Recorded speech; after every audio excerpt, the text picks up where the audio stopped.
it was quite eerie because there was this pile of smoke going up, and of course you couldn't get that near the train, but I was able to. And all the rescue services were there, and there had been a head-on crash between the Cheltenham Flyer, which was a Great Western train, which was travelling at about 90 miles an hour, and the Little Thames Turbo, who was chugging out of Paddington. Welcome to All in All Stations, the transport podcast.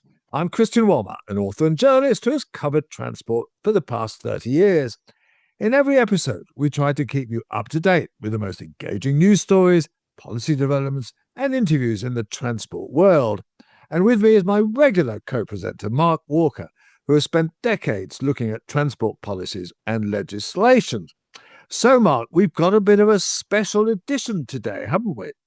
Yes, hello Christian, and hello to our listeners. It is a bit of a special. It's an exclusive interview that you've recorded with Gerald Corbett, who formerly was the Chief Executive of Railtrack during the early days of rail privatisation. And you talked to Gerald about his time in that role and some very significant developments and changes that took place in Britain's railway industry during that period. Now, in fact, over a quarter of a century has passed since Gerald Corbett was Chief Executive of Railtrack. And although some of the events from that time live for people like you and me as if they were only yesterday, I think it's important just to do a little bit of a historical recap, perhaps for some of our younger listeners. Yes, indeed. I lived through that period. I just left the independent newspaper. I was a freelance writing by my rail column and also writing for all sorts of people about the events of the time and, of course, doing lots of television and radio. And you were working for some of the railway organisations. Well, prior to that, you see, before and during rail privatisation, I was working for the RMT union, and I was responsible for representing primarily the interests of railway workers during the passage of the 1993 Railways Act. And then later in the 90s, I found myself in consultancy working for some of the businesses and trade associations that had emerged from privatisation. So you were doing exactly what you're about to do now, which is to explain the very complex privatisation that emerged out of that legislation. Yes, so here's a very, very brief potted history of the time. So in 1992, the Conservative Party, to general surprise, was re-elected as the government of the United Kingdom under the leadership of Prime Minister John Major. And he had also, to some people's surprise, included in his manifesto a pledge to privatise Britain's railways. And that involved breaking up and selling off what had hitherto been an integrated single national railway business, British Rail, operating under the British Railways Board. And this was achieved by the passage primarily of an Act of Parliament, the Railways Act of 1993. Now, although it was a very, very complicated process that turned one company into perhaps as many as 200 companies, the main feature of privatisation was the separation of the management of the trains from the management of the track. The train operations were broken up between 25 passenger train companies that were created and also a number of freight train companies.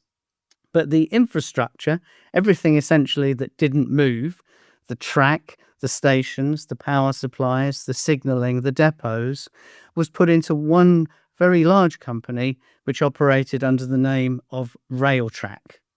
Now, it was expected that although all the other businesses would be sold to the private sector, Railtrack would continue to operate in the public sector as a nationalised business. But during the process of the legislation going through, the government changed its mind and decided to sell Railtrack as one of the big flotations where shares were sold to the public, which was a fashionable thing to do at the time. It had happened already with various other utilities such as gas and water and It was the only bit of the railway that actually got sold in that way, wasn't it? It was. That went on the stock Everything else either was sold as a franchise or sold as what they called a trade sale, where it was essentially sold to another company. So Railtrack was this huge organisation in the private sector, and Gerald Corbett became the chief executive of Railtrack. And Gerald has produced a book called When Something Happens, which tells the story of his career, including that time as chief executive of Railtrack. And Christian, you have interviewed Gerald. Now, before we go into this, we should just say that the interview with Gerald includes discussion of some truly awful accidents that occurred on Britain's railways around about the turn of the century. And there will be people listening to this podcast, people like you and I, actually, Christian, who in various ways lived through that period and have memories and varying degrees of pain and anxiety, perhaps going back to that period. So I think it's just worth saying before we run the interview that that is the case, and we try to deal with these issues in the discussion, nevertheless, as sensitively as possible. I'm with Gerald Corbett, who was chief executive of Railtrack between 1997 and 2000, a particularly turbulent period for the rail industry. And he has now written a book, When Something Happens, which has 6 chapters on his time in the railways, which are very revealing and very interesting. So I thought we'd invite Gerald to be on this podcast and give us some of the background to those tumultuous events. So thank you for being on Calling All Stations, Gerald. Tell me, first of all, why did you end up in the rail industry? You had no rail history. You'd had a career in business, but you ended up in the rail industry as CEO of Railtrack. Yes, I'd after university, I was a management consultant and went to business school, and then basically had a finance career. I was a finance director at Dixon's Group, and then at Redden, which was a building materials company, so completely different to Dixon's. And then I was finance director of Grand Metropolitan. And Grand Metropolitan was a very big company, number 10 in the FTSE, employed hotels and things. Yeah. Yes, and it employed 80,000 people, and we merged with Guinness in 1997 to create Diageo. And when you do a merger, terrible name. I always thought Diageo, but there we are. Not guilty. But it was a fantastic move for both companies. And when we announced the merger, the shares shot up by 20%. Okay. And the shares were then a fiver, and they reached their peak last year, 25 years ago, at nearly 40 quid. So it did work really well. You should have tipped me off to invest in it. But anyway, so why the rail industry then? Well, but at that point, I'd been a finance director of 2 big companies, and I'd been financial controller of Dixon. So I'd sort of cracked the finance gig. And I could have done another finance directorship. There were 4 available at the time: Barclays, SmithKline Beecham, Marconi, and one other. I could have done another one. But I wanted to be a chief executive because that is the job where you have the most capacity to influence things, to shape things, and to make a difference. And that interested me. There was, and the reason I was leading was because Grand Met had the chief executive of Diageo, and that meant that the finance director had to come from Guinness. So Fillier became the finance director.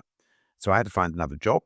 And there was one chief executive available of a little company called Hepworth's in the Midland, and the other one was Railtrack, which was a new gig.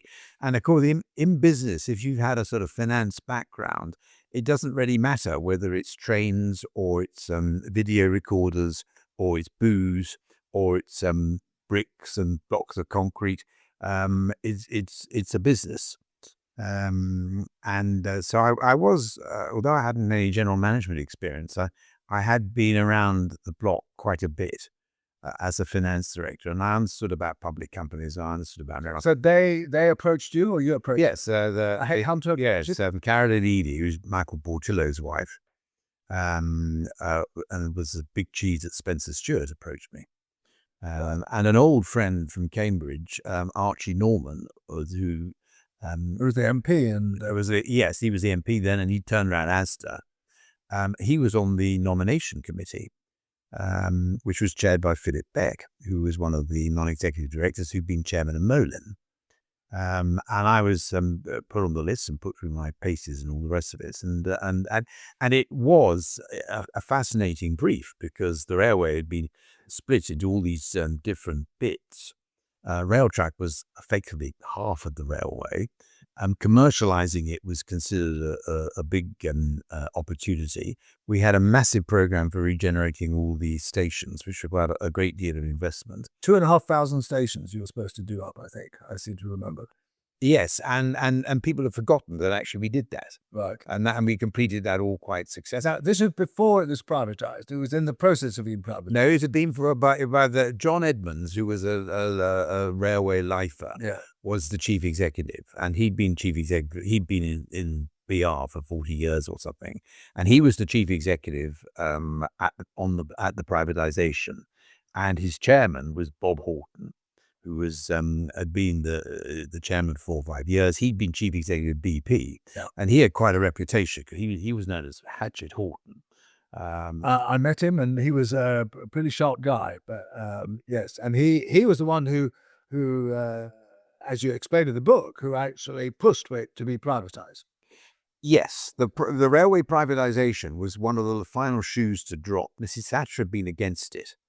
The Treasury was all for it, and there were various ways in about the early 1990s. Funny enough, when Portillo was transport minister involved in it, there were various ways of privatizing the railway that were looked at. Yes, and Bob got and the initial ideas in the early 1990s were that Railtrack would not be privatized. Yeah. But the train operators, running the trains, would be pulled out of BR, and that would be how it would be. Then it got sold off on Bob Horton's instigation. Well, Bob came from the from BP, and yes, he did. He persuaded it was him who persuaded the Treasury to set it up, basically. He did, but it wasn't to sell Railtrack off. Yes, he did, but he was pushing in an open door. The Treasury were nervous about selling Railtrack off, because the railway subsidy then was about 3 or 4 billion a year, and most of that went into the track and the infrastructure. And the idea of privatizing something that still required so much government money was difficult. Which is why Mrs. Thatcher never did it. Which is one reason why Mrs. Thatcher never did it. And also, she understood the politics of it. 3 million people a day go on the bloody railways. Yes. And when they don't work, everybody knows all about it. But Bob persuaded the Treasury that Railtrack could be privatised and could be sold for several hundred million, and the Treasury quite liked the idea of that, and he pushed that through. And then the guilt on the gingerbread was to also, at the same time as it was privatised, to outsource the maintenance, to sell the maintenance companies. Right. And running the infrastructure employed about 30,000 people, 20,000 of whom were involved in the maintenance of the track. And Bob persuaded the Treasury to sell those companies. Was split into different companies, and to sell them, and that would realise tens of millions. I think it realised 60 or 70 billion. Right. But even more fundamentally, that would take the union problem away from the government and away from the Treasury and the Treasury. Okay, so you arrived there after this had all taken place. The maintenance had gone. The maintenance was private. Yeah. It's an entirely private company. Listed in the in the stock. That's right. It had been private. The first shares had been sold just under a year after I. Okay, so you arrived there, and what do you think of it? You knew nothing about the railway. Presumably, you kind of. I thought, it was a huge challenge, and there was a lot of energy being given to thinking through the cultural differences between PR and what we'd have to do, and there was a lot of investment that would have to be made. Um, but it was an exciting time. It had been privatized, and it was only in the first few months that I began to fully appreciate what I'd taken on. And of course, you know when you join. Right, in terms of how difficult it was. Yes. And what were the difficulties? Well, let's the difficulties. First of all, you as Railtrack owned the assets. We were in charge of the assets. We were the asset manager. But 20 of the 35,000 people that were employed in running the assets under BR, 20 of them now work for construction companies, Right. which had a completely For BC and Amy and all the Carillon and all of that, which beat to a completely different rhythm, and they were tied to Railtrack by these Contracts. by these contracts, and so all our expertise in terms of people was now on asset management Outsourced. was sort of effectively, I'm simplifying it to make the point, was outsourced into these construction, and what information there was gone into About the asset. yeah. So write about that in the book. Right. Yeah. So putting it terribly simply, we were an asset management company without the information About your assets. about the assets and without the people who had previously managed large portions of a large amount of the assets. And that was a fundamental flaw. Now, at one level, it made it easier because you only employed 10,000 people rather than 30,000 people, and you didn't have the union problems. And those 20,000 people that had been outsourced were all railwaymen, and the contracts weren't too bad, and it sort of worked. But they were driven by saving costs to make profit. Every year, the amount of money they got under these contracts diminished. So they were looking for efficiencies the whole time. And that was a problem because, of course, the great thing that privatization brought was a huge increase in the volume of the traffic. The railway suddenly, within 5 years, was 30% bigger. So you had In terms of people's numbers. in terms of numbers of passengers, number of passenger And more trials, and more trains, all the rest of it. And when the privatization was done, the economic architecture was set up. No one took that into account. So these maintenance companies were being cut back to the bone with the amount that they were getting. And yet they had more maintenance to do. And yet the track was being more trains were thundering over the track, and it was being hammered, and that was a big problem. And the way we did debate, should we take it back in house? But we thought no, because it would be suddenly we had all kinds of other challenges as well. We'd be taking back 20,000 people, but we came up with a new form of contract, a much tighter, what you call an open book contract that enabled sharing of information and team working and so on and so forth. And we, as the maintenance contracts matured, we were replacing them with this new contract. Now, what happened ultimately, after 10 years, the maintenance was all taken back, and it was, looking back on it, a huge mistake to take the maintenance out of rail. Okay. So that was one shoe that had to. That was one big problem.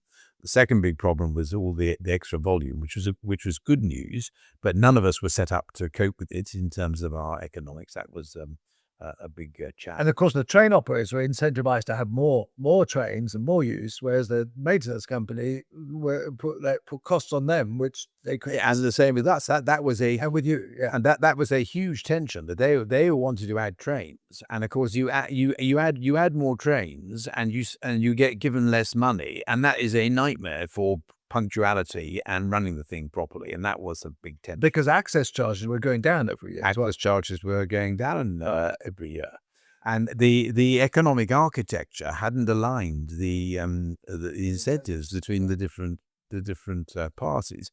And that was one thing we did make quite a bit of progress on initially, and we figured out what should happen to the economic architecture. And the regulator eventually took the point. And in the 3 years into my reign, so to speak, in the regulatory review, the new regulatory regime reflected that and aligned the incentives, so we would get a share of the growth, as well as the train operators. So there was some progress on that, but the first 3 years there wasn't any of that. And then we're slightly jumping ahead because then there was Labbot Road. Well, just on the privatisation, but the other big thing was the West Coast Main Line, Of course. because in the prospectus of the privatisation, we were going to spend $2 billion on upgrading the West Coast Main Line on this fancy new moving block signalling, which is how you get the train from Terminal 1 to Terminal 2 at Gatwick works like that. Right. But It's rather easier than, and the DLR works like that. But that's not 450 miles going up to Glasgow. you're rather funny in your book about Professor Brian Mellett, who was, of course, the person who was pushing this moving block technology, and which was bought by the government, which thought, yes, this is a great idea. We're going to let the contractor Virgin on the basis of this moving block technology. Yes. And of course, no line in the world, as you wrote in the book, no line in the world that was a complex kind of railway like the West Coast Main Line had ever used this technology. No. And still, 30 years later, still hasn't. No, that's right. I can remember Brian explaining this all to me, and Saying it was all easy. yeah, that's right. That within 5 years there wouldn't be any line side signals on the West Coast Main Line, and there wouldn't be any drivers. It would all be and there'd be a sort of there'd be a computer in the cab, and I said, well, presumably this will be phased in, Brian, and he said no. I said, well, so what's going to happen? He said, no, we'll just do it all at once. So I said, well, in one day, he said, we'll flick the switch. I said, that's incredible. But one of the problems You heard about people in Railtrack who must have been saying, Gerald, we think it's a bit more difficult than that, or they're sold on this crazy idea. Well, the problem is, if you put that in your prospectus and you floated and you sold yourself billions of pounds and new groups of shareholders and the basis you're going to do, and Brian had convinced the board, and there were engineers on the board, and they all believed this, and they believed that it was feasible and everything. And then you arrived from Grand Metropolitan, which, as you said, we had burgers and we were selling Smirnoff and everything. So I wasn't really in that strong a position in my early days in saying, look, this is complete nonsense. And although it was going to cost $2 billion, we weren't going to spend the $2 billion, because the work initially was on speccing it out and getting I realized that we could change to the old technology and do it, but it would cost a lot more. So which is what ended up happening. Right, but that was a problem. And then the way the train operators were sold off. Again, we had these contracts, and we had a system for attributing minutes delay to the and there was a thing called the performance regime, and monies flowed as a result. And it's good in one sense, because if you improved the punctuality of your bit, our bit was the infrastructure, you got more money, and we did pretty well at that. And the train operators, if they improved it as well, they would get some benefit of that. But actually, they got far more benefit from adding more trains. So they were far more interested in that, which of course is a disaster for the infrastructure of minutes delay. And we had 300 people in a building attributing minutes delay and arguing about it. And everything. And actually, you could make far more money out of being good at arguing about the minutes delay attribution than running the bloody train set better. Right. So whereas under the old system, the integrated system, which is how most railways are run, everyone was working together to optimize the whole. Under the new system, where we were all split into 100 different bits, everyone was fighting their corner and trying to make more money out of these bloody contracts. So the thing was very difficult.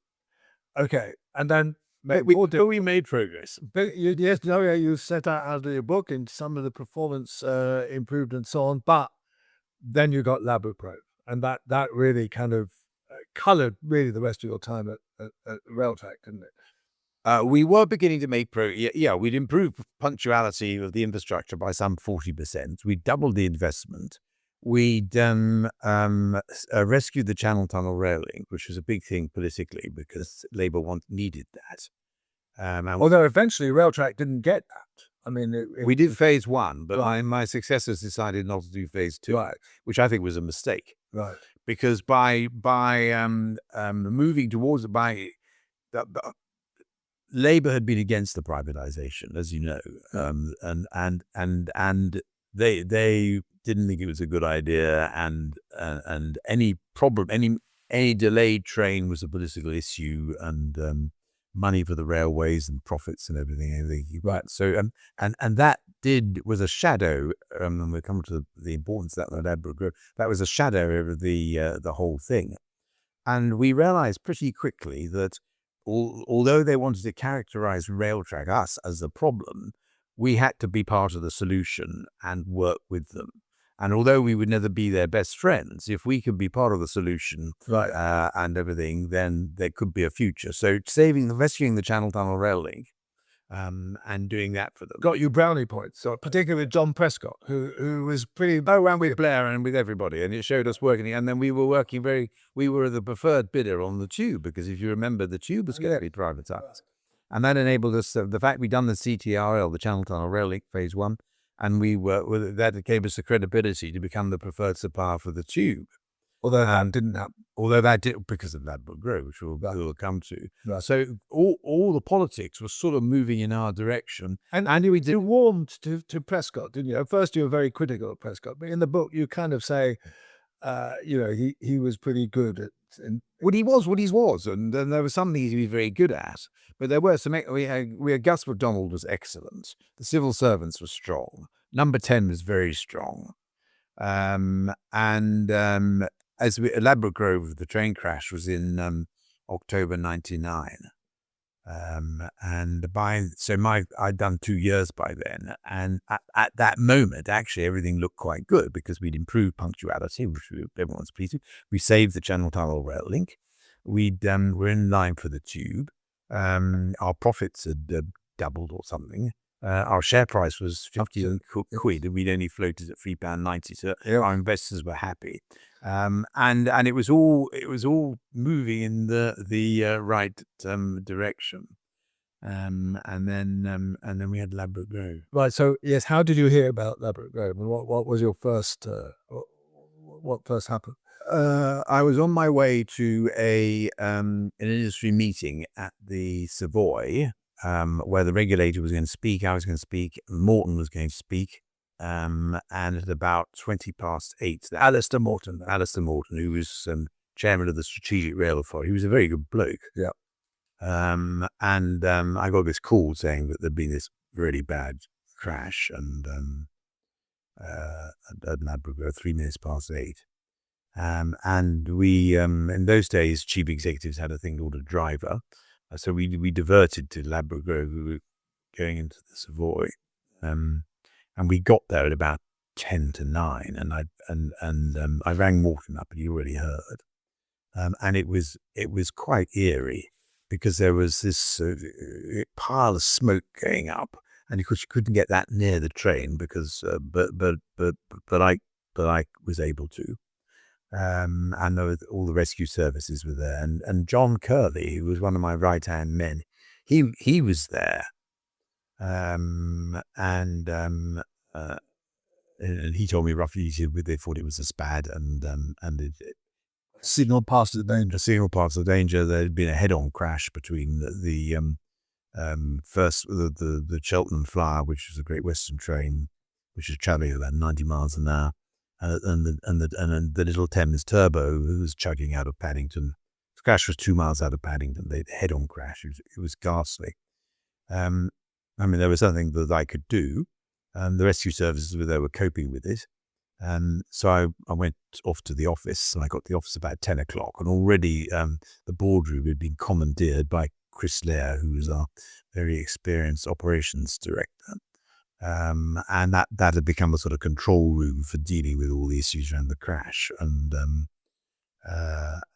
everything. The crash was on a Tuesday, and everything. And I remember Chris telling me that there's 3 phases with what happens with the train crash. First of all, in terms of the news is what's happened is a big thing. And then it moves on to why did it happen? You can see this with the Spanish train crash, as we've just been through. Why did it happen? And then the third thing, of course, is who's to blame.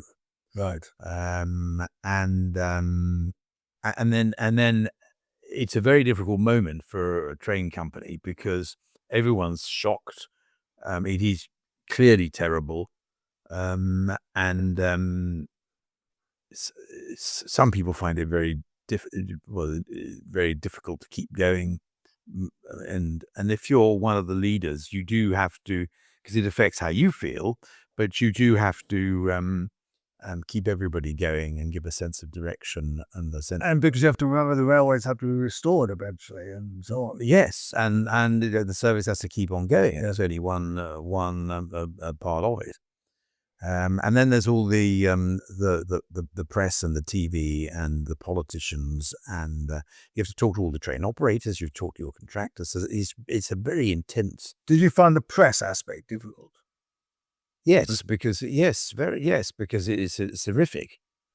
And the first thing it's. I mean, the press on the Wednesday was just reporting on this horrific accident and everything, and then the Wednesday evening, I went on the 9 o'clock news with Survivor and with someone from the HSE, the Health and Safety Executive, and the Health and Safety Executive guy explained about what had happened and the safety record of the railway, which has been quite good and been steadily improving. And the Survivor then talked about what had happened to him, which was very, very personal. He was in the third carriage, I think, and all those details. And then John Sissons then turns to me, because I'm from the train company, and how did this manage to happen? What went wrong? Blah blah blah. So no, it was difficult, but you can't hide. You have to talk, and you got all these people working for you that have to be motivated and keep pressing on, and you got to try and preserve what confidence there is in the rail network, and it is quite. In the book you say something rather interesting about this, that the XBR people kind of had a better instinct of how to handle this than the people who'd come from the private sector. Yes, yes, that's right. It was very disappointing. The people that came from the private sector could only think of it in terms of what had happened to them, what it meant for them, and they didn't want to go anywhere near it in terms of helping. Or they, to be honest, they headed for the hills. Right. Whereas the old railway people, there was Chris Lair, our operations director, in the boardroom managing the response. There was, for example, Dick Fern, who was ran our Midlands area. I remember he got buttonholed by a TV crew at Paddington Station. What had happened, and he took it on the chin and said what he thought, and was very fluent in an interview. So the railway people, they moved towards the gunfire, whereas the non-railway people, on the whole, they were one of them. That's interesting. I mean, now, and in terms of responsibility, clearly the immediate responsibility was that the Thames train went through a red light. We know that, but. Past a red signal at danger. But in the book, again, you outline that some of the way that the railway was fragmented contributed towards that. In what way was that? Well, after a couple of days, it became clearer what had happened. It was as bad. By the time we got to Thursday, when we went in to see Prescott, the Deputy Prime Minister, we'd gone down the drains on everything, and there had been 60 signals past the danger in the Paddington Throat in the previous, I think it was 8 years. Yes. And that was all to do with the fact that the layouts had become far more complex with the Heathrow Express being put on. So the signals had got more complex, and the drivers were learning. And most of those are spads of just a few yards, but never. Almost every spad is just a couple of yards, and the driver realizes where he is and stops. But nevertheless, there was a pattern that wasn't followed. There was a pattern that it was a problem, but what was interesting was that in the previous year before Ladbroke Grove, the number of SPADs had dropped to one, just one, because the action had been taken. And the most significant action was they removed what's called the flashing yellows from a number of the signals, and the flashing yellows were causing extra complexity. And that meant the number of SPADs crashed right down. And so the zone, I think, felt that to a large extent the problem had been solved. But it did turn out there'd been a very bad SPAD at that signal 109 a year and a half previously. And there'd been every SPAD results in a review, obviously. And at the review of the SPAD, a series of recommendations were made, but not all the recommendations had been carried through. One of them was to have a signal sighting committee, and that had not been carried through, which was not good. And the red alert didn't go through the zone because the number of SPADs had come right down before, but it hadn't happened.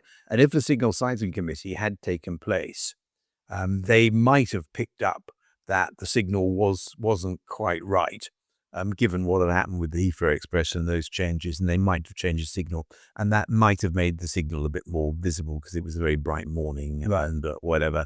What was happening with the drivers, and the other thing, of course, is all the train operators were adding drivers because of the growth in the network. So you had all these new drivers, and the changes in their driver training program. In response to the privatisation, that increased the risk at the same time as the complexity from the Heathrow Express. And I think back under BR, someone might have put those two things together, but because of the private and for risk going up, and rarely and might have done something. It's all hypothetical. But of course, in the privatized railway, everyone just looks after their own bit. And one of the train operators at Great Western had complained to our zone about why more progress wasn't being made on action on signal sighting committees and so on. And that had gone into the zone at quite a junior level, and it had gone into someone who was a commercial person in charge of contracts. Whereas under BR, it might have been that complaint might have been picked up. So who knows? Yeah, so there were pointers to the fact that there is absolutely no question that splitting the railway into 100 different bits and the fragmentation and tying it together in contracts, combined with the sudden growth that we were facing, that hadn't been anticipated, that did make the thing a management nightmare. It put pressure on you. It put huge pressure on.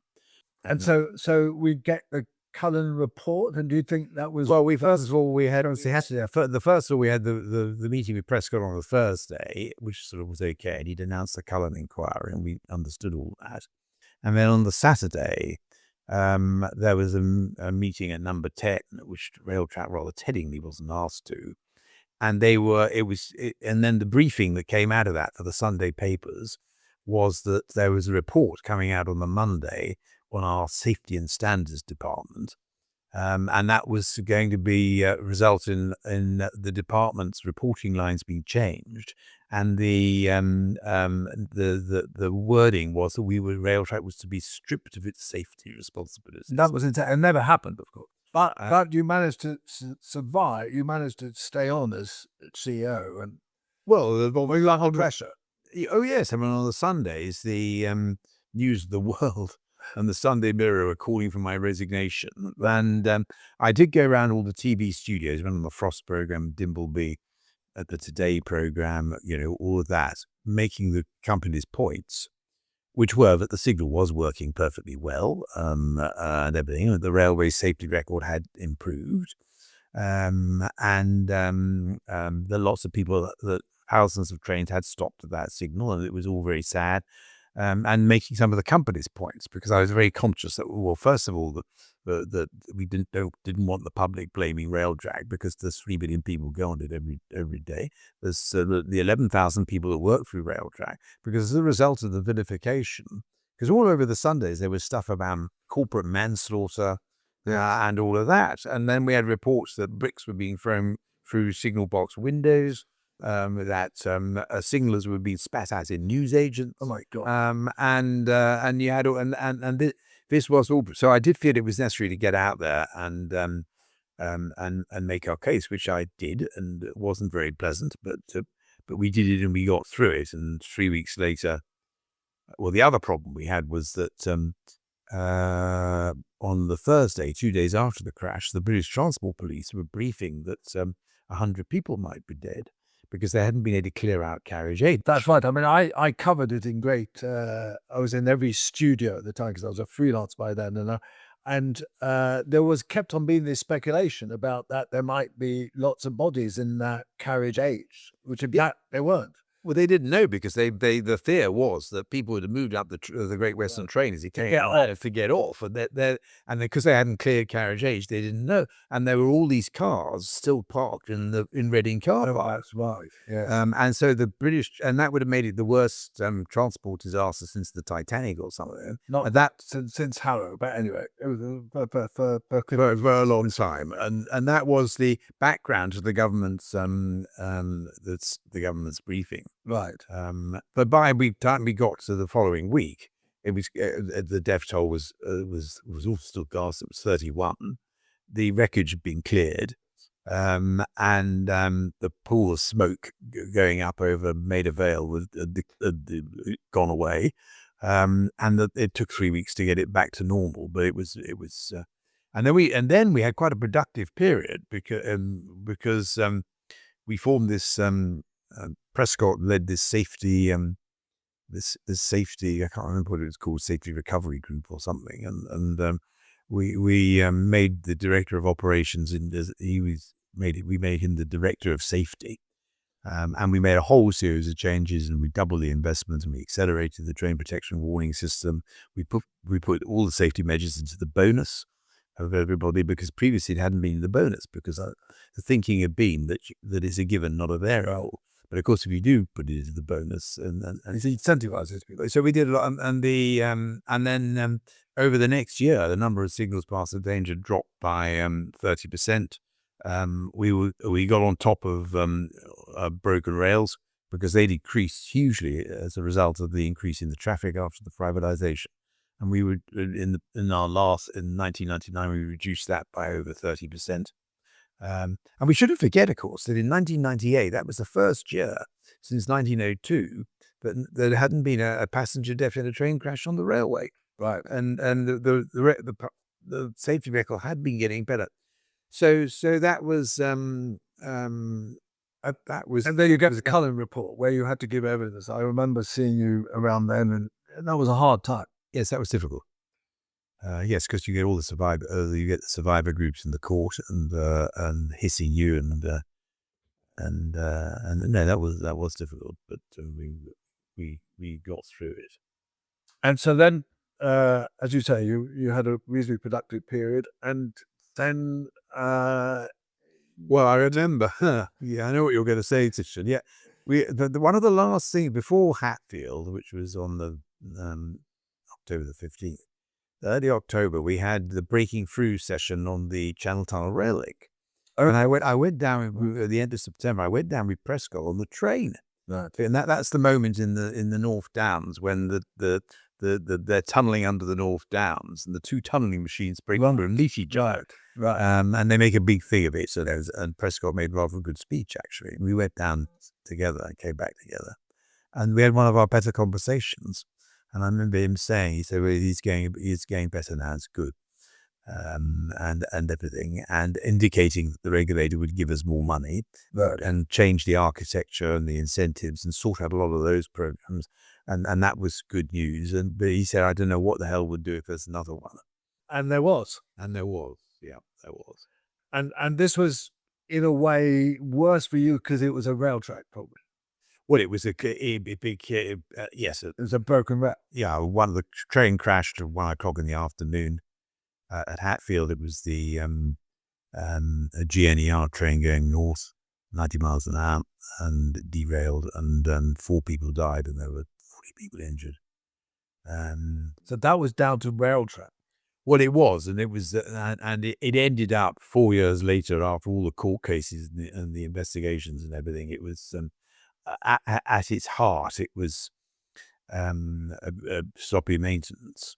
The track had been identified as needing renewing. Gauge corner cracking became famous, and the whole. But I mean, the impact of that was that the train slowed down massively. 'Cause, I mean, I called it, that the trains around Britain stopped. Well, it was a broken rail, and it was due to gauge corner cracking, and the rail should have been changed, and it hadn't been changed because the contractor, a series of complicated reasons, but normally. So why wasn't it changed? It wasn't the new rail was by the track, Ready to go on. but ready to go on. But the possession to do the work hadn't been given, and for a variety of detailed reasons, it hadn't happened in the April and been delayed. Right. But the trains, so there was no speed restriction put on, which was the real problem, and the rail had just sat there, and the last resort safety measure on the maintenance is the track patrolling system. And the track patrolling system is a physical thing, and back in the day, 3 people used to do it, and every week would walk the main lines. Not any longer, but yes. Not to make sure it was all okay. Right. And that had been cut back, which actually meant that they were patrolling from what's called the cess, which is the side of the track. So they couldn't actually see the rails on the top of the track. And if they'd preserved the manpower that they had preserved before the privatisation, then they would have seen that that a speed restriction had to go on. So for a whole series of reasons, a speed restriction hadn't been put on. The patrolling had been changed, and the rail was in awful shape, and bingo. And that combined with, and then what do we do? And the conclusion our engineers came to very quickly, rather obviously, was that we had to check everything. Across the whole network. And you have to do that.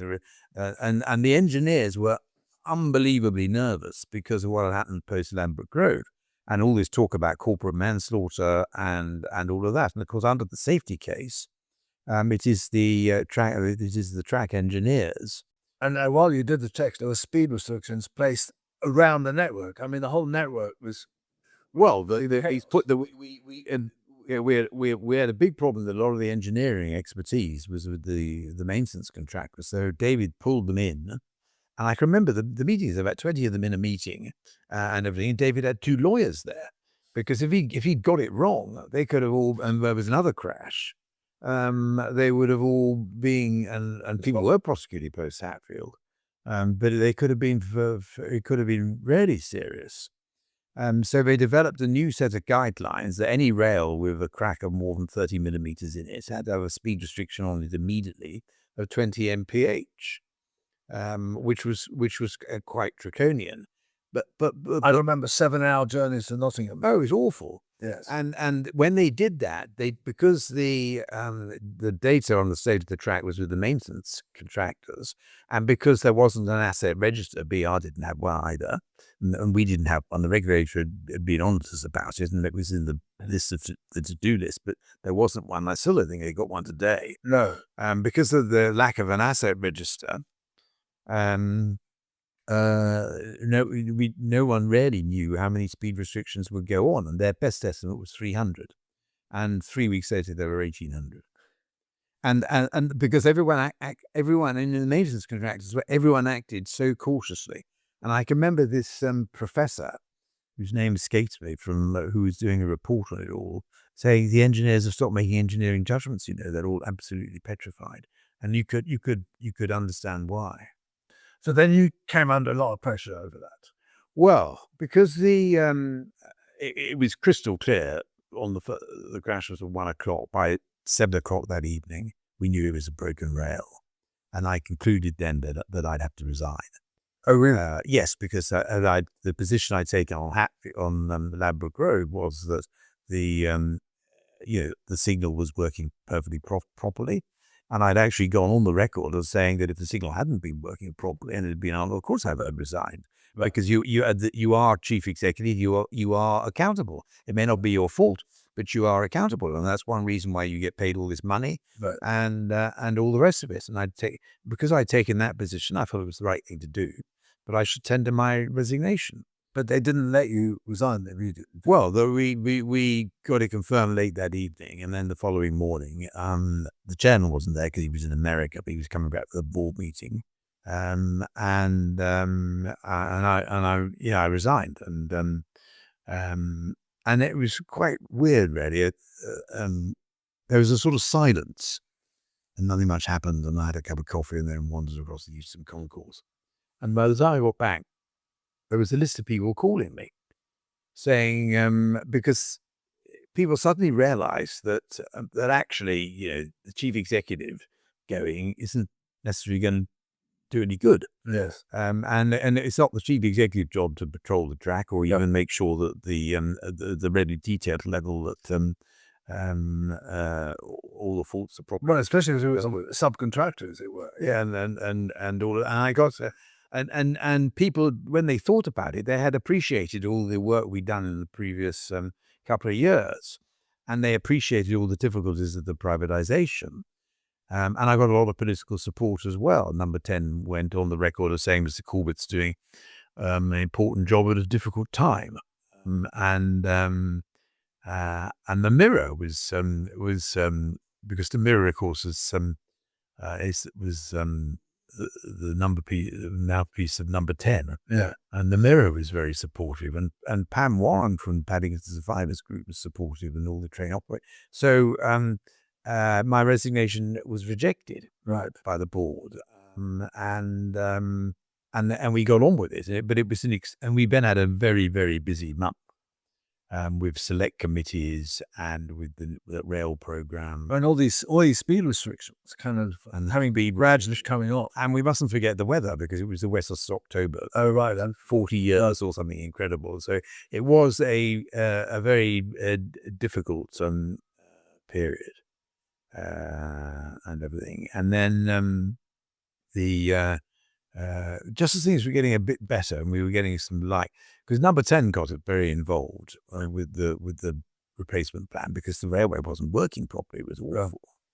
And then, as I described in the book, I was suddenly asked to leave, right. How long after? A month after. Right. So at one point they asked you to stay, and then they asked you to leave. Yes, and yes, and I remember asking. I said, "What is that?" So who asked you to leave? Oh, the chairman did. Well, he said the board had decided it was best for me to leave. The chairman being Sir Philip Beck, right. who's a probably decent chap, and chaired the meetings very nicely, and everything. I said, "Well, Philip," I said, "I don't mind going." I said, "Is it right? Should I go now? Is it right to go now?" Whatever. I said, has there been political pressure? No, he said. I said, has there been pressure from the regulators? No, he said. With the train operators? No. The shareholders? No. And I said, well, why are we doing this? And he just said, well, everyone's attacking us, and we think it will lance the boil. So I said, well, I said, I'm sorry, Philip. I think you'll find they'll attack you even more. And then he said, well, that's where we've got to. And of course, the reality is, if you haven't got their support, the chairman, the chairman of the board, you can't do the job. But I was a bit surprised that they supported me a month before, and then they changed their mind. And I guess it would be easier if suddenly the railway had got better and all the problems had been sorted out, and then I could have said, well, that's fair enough. So you left when exactly? Exactly. I left on the 15th of November. So is that a month after the crash? Yes. And then what happened out, and that wasn't very nice, because the chairman said, I didn't want him laughing. I said, well, when are we going to announce this? And he said, well, we'd like to announce it immediately. That's what the PR people advise. And I said, well, what reason are we going to give? And he said, well, we'd like you to give the reason that it's been an exhausting period, and you decided to take a break. And so I said, well, that's not the truth at all. And he said, well, the problem is that if we say that we've asked you to leave, there's a risk that some people might attack us. And so I said, I think this is a really bad idea. And you giving that kind of a reason and me giving it's not true, and I'm not comfortable with it. Do you mind if I just go and reflect on it? So I went and reflected on it, and I rang our advisor, and he said, he said the truth will get out, because I was worried that people would think I was just leaving it and I've had enough. He said, well, he said the truth will get out. He said, but this actually will be a better way of doing it for the company and for you, because at least if they do it this way, and everything, they'll be able to say nice things about you and the job you've done. Whereas if you say that you've been asked to leave, they'll have to give reasons why you've been asked to leave, and that will be very difficult for them because they supported you a month ago, and they've supported all the actions that you've taken since then. So I went along with it, and So you basically said, "Oh, I need a rest." yeah, it was terrible, Christian. I remember saying that we were going to India for a holiday. So there I was with the network in a complete mess. It's like privatisation and anyway. And what happened subsequently? In the next year, the company stopped trying to be part of the solution, and it just became more and more of a problem. And essentially, this was the end of Railtrack, really, because then the crazy thing, and I remember challenging Steve Marshall on this on the platform we used in station, is that they paid a dividend. They did, yes, But the share price was plummeting, and you'd made a great loss, of course, because of the fragmentation. Yeah, they lost £400 million, and they paid a dividend, and that was really the last straw. I mean, would you have done that? no. The reality was that because of the regulatory review, we were getting a 50% increase in the money we were getting. That is right, from 5 billion to 10. And I think, and that, I think the thing to have done would be to have got the network working again, and got to there. I would have gone on with the second phase of the Channel Tunnel Rail Link because it was a bonus. It was a positive. Yes, and the first phase one had gone very, very well. And then to the extent there needed to be discussions about the West Coast Main Line and other things, I'd had them when we got a new chairman. The reality was I did have to go, because if there's been 2 train crashes on your watch that you've had to deal with in a very public way, it's just not sustainable if there's a third. Right. So I would have had to go, but I think of course there was a third a couple of years later. Potter's Bar. Yeah, and can you imagine if I still been in charge then? I mean, it was so that, but I mean, that basically killed off Railtrack, didn't it? Or I mean, I think what killed it off was the fact that they didn't perform. The continual requests for money, the paying the dividend, and then Bars hatched his plan and put it into administration. And even then, they could have stopped it by not agreeing to the order. The order was issued on a Sunday, and if they'd rung up Tom Windsor, the regulator, and asked for an interim regulatory review, he'd have had to give it, because it was his duty to make sure the company had enough money. And they could have got through to the Monday, by which time the markets would have been opened. They could have fought it, but they didn't. They just signed it, and it was like they'd given up completely.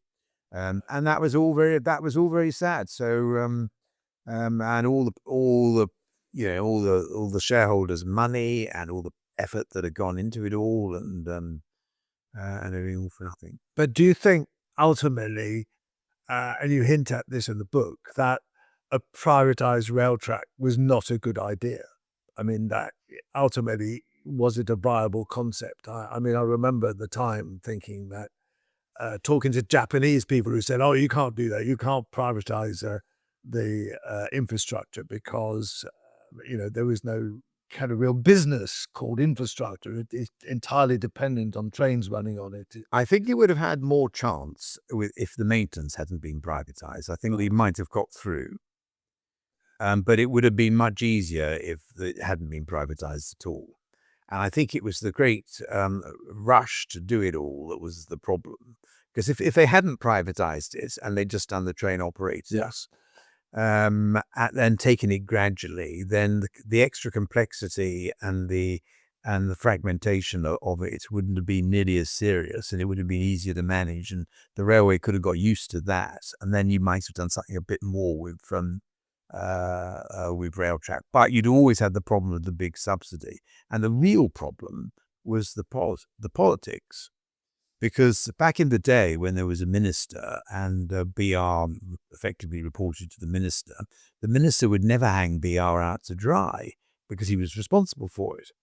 But actually it was the vilification post Ladbroke Grove that made the thing unmanageable post Hatfield. That Railtrack getting the blame. Railtrack getting the blame, and that was the real problem. Whereas the train operator, because there were 30 of them, if one of them had been vilified by the government, it wouldn't have really mattered. So I think it would have stood more chance without the maintenance, I think it would have worked if it had been kept in the public sector, which is sort of where it is today. And none of it would have happened. What I would have liked to have seen though is the old Big Four integrated railways that privatised, because that was John Major's idea. Yes. Well, that would have, you'd have had the integrated railway. If one bit was gone wrong and been vilified, it wouldn't have affected the entire whole second house. Yeah. Yes, and then you could have had the regulator comparing and contrasting, and it would have been easier to manage because there would have been different interfaces, but it would have been. And I think what may happen in the future is that because they're putting it all back in now, and I know there's this open access, which I hope that it will continue with, because it does seem to have something going for it. But I'm sure eventually, I don't know, 10, 15 years time, the problems of a big utility reporting to a minister and annual controls from the Treasury and all the old problems that BR battled with, someone else will come up with another solution. And I hope then that the Big Four comes back. And you see, you could just do one bit of the country and see how that went and everything, and you could do it gradually, because that was the other thing. It was all done in such a great rush. I mean, it's amazing that the thing did as well as it was. Even though I was against it, I was impressed with the administrative capability of it, and I think that was thanks a lot to the very skilled British rail managers. Yes, I agree. Like Chris Green and Middleton. Well, BR as people. Yes, BR had a bloody good graduate trainee program, and they held it together. They're the real heroes of the whole thing. We wouldn't have had a railway without. No, absolutely, and I did write that in my book on British Rail. But just to finish off, Gerald, did you enjoy your? I mean, despite all problems, did you enjoy your time in the railways? And you know, are you pleased you actually did that? Yes, I am. Really? Right. So you learn much more when things go wrong than when they go right. Right. And I learned a hell of a lot. And the railwaymen were tremendous. And although awful things, the crashes were awful. Yeah. You subscribe to a public sector ethos in a way, that you liked the public sector of serving people. It grew on me. Right. Yeah. And they were bloody good people, working really hard and in the right sort of way, and worshipping the right gods, and that was that was good. And so you wish Great British Railways well? Yes. They you know what they say in life, you're either successful or you learn a lot. Well, no, I do wish Great British Railways well, and of course, and I think the old problems will reoccur, and was what I said a minute ago, and it would be nice to try and make some progress on if they do it again, which I think they will eventually. It should be as an integrated railway. That was a big problem. I've always argued that. Well, thank you, Gerald. That's an absolute terrific interview. I'm sure our listeners will have a lot of food for thought there, but thanks ever so much. That's a very frank and fascinating interview. Here's Christian's final thought from the departure lounge. Well, that was a very enlightening interview. And I have an abiding memory of the day that the Ladbroke Grove crash happened, because I was called to give an interview for Sky News from the roof of a warehouse opposite the site. And there was this horrible picture of the the Thames train that had been ripped apart by the other train. And it had a whole half of its carriage was on top of the remains of the Great Western train. And it was kind of hanging there, kind of looming over it. And it was you just realized that, lots of people had died there, and there'd been a fire and a conflagration. And it really was just so horrific. And the memory stays with me as if I could remember it, as if it happened yesterday. So, these events were tumultuous. I think it's maybe difficult for some listeners, younger listeners, to realize just how fraught this period was, with not only the breakup of the industry and all the chaos that kind of resulted from that, the fragmentation, and some people making a lot of money, other people find themselves without jobs and so on, but also the ghastly accidents that then ensued, and the aftermath actually, remained hanging over the industry really for a decade or so. And it's only recently that we've forgotten that these terrible things happened. So I think this is a great reminder of the mistakes that were made at the time, and of the events that took place. And I think I find Gerald's interview both pretty honest and very revealing. Thank you for listening to Calling All Stations, the transport podcast with Christian Warmar, which is produced by Cogitamus Limited, a leading provider of public affairs consultancy services in the sector. We hope you've enjoyed this episode. If you have, please do consider giving us a 5-star rating with whichever platform you use. Do follow us on social media.